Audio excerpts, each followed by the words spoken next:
Fala galera, aqui é o Paulo Aragão falando, sejam todos bem-vindos ao Giro Bitcoin, esse podcast diário que vai te informar no menor tempo possível sobre as últimas notícias que agitaram o mercado cripto mundial. Para começar o episódio de hoje, dia 16 de dezembro de 2024, estamos chegando aí no final do ano já, cada unidade do Bitcoin nesse momento está cotada em aproximadamente 105.800, 900 dólares americanos.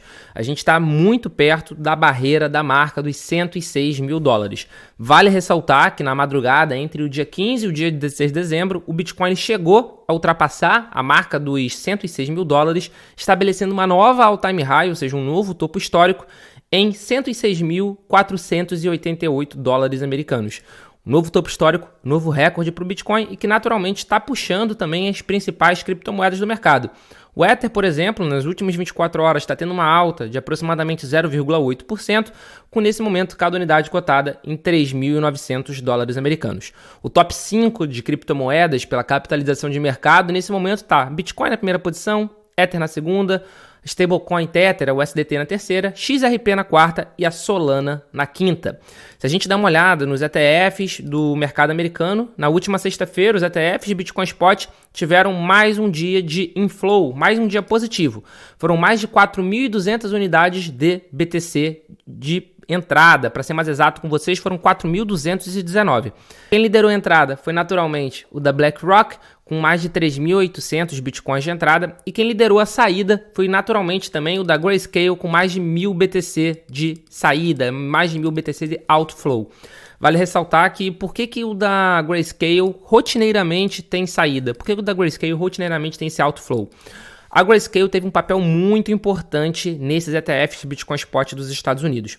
Eles tinham um fundo de investimento, um trust, que era não negociado em bolsa, e eles botaram a SEC, que é a CVM de lá, na justiça para conseguir a conversão desse trust em ETF.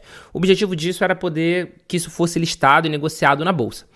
Eles ganharam da SEC na justiça e isso possibilitou com que os outros também surgissem. É claro que teve muita pressão da BlackRock, que é a maior gestora de ativos do mundo, mas esse processo da Grayscale foi fundamental.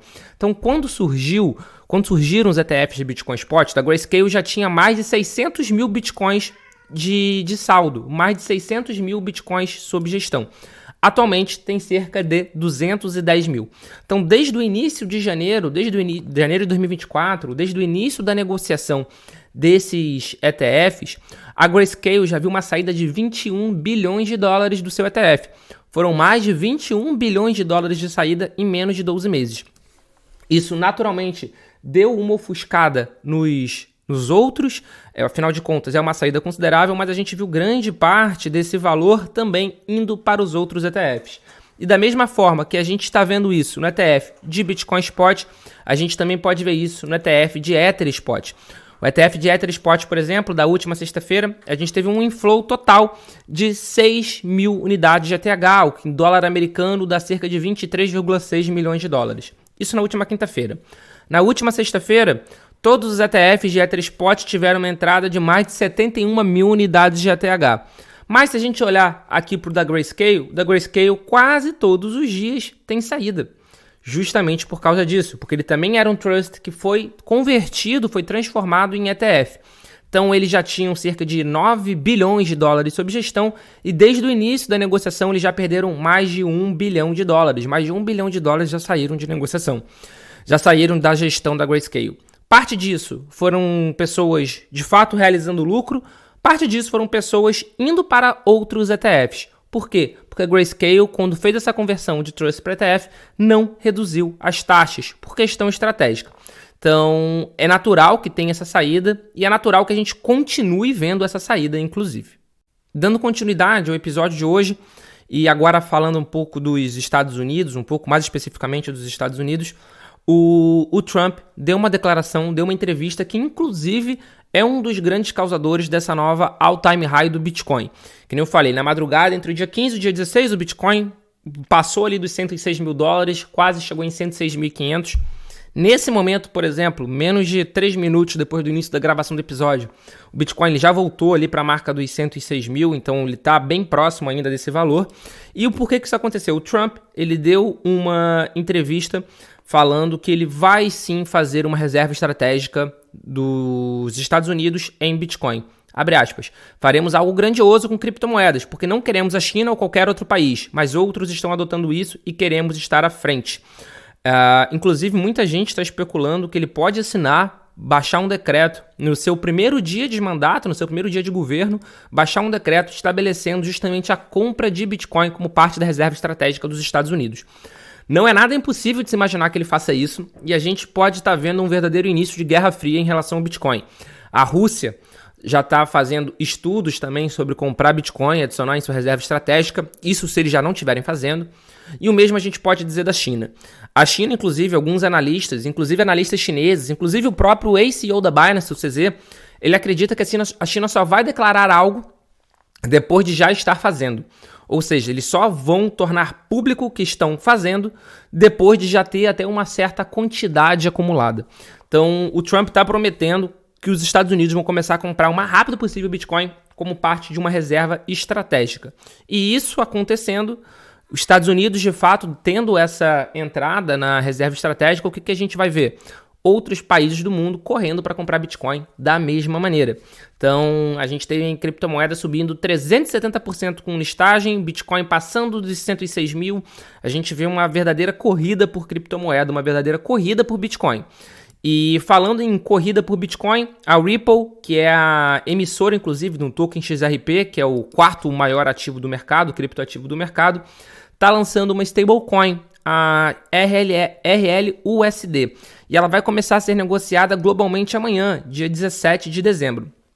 A Ripple está acreditando que vai ter uma alta demanda, inclusive, por essa stablecoin, e que não que seja o objetivo de causar um medo de ficar de fora, não com o objetivo de criar um FOMO, afinal de contas é uma stablecoin. Mas a Ripple está acreditando bastante que com o lançamento dessa stablecoin eles vão ganhar um mercado considerável desse segmento de criptoativos. Nesse momento, por exemplo, dentro do top 10 de criptomoedas a gente tem a USDT, que é a Tether, como o terceiro maior criptoativo do mercado, com market cap de 140 bilhões de dólares.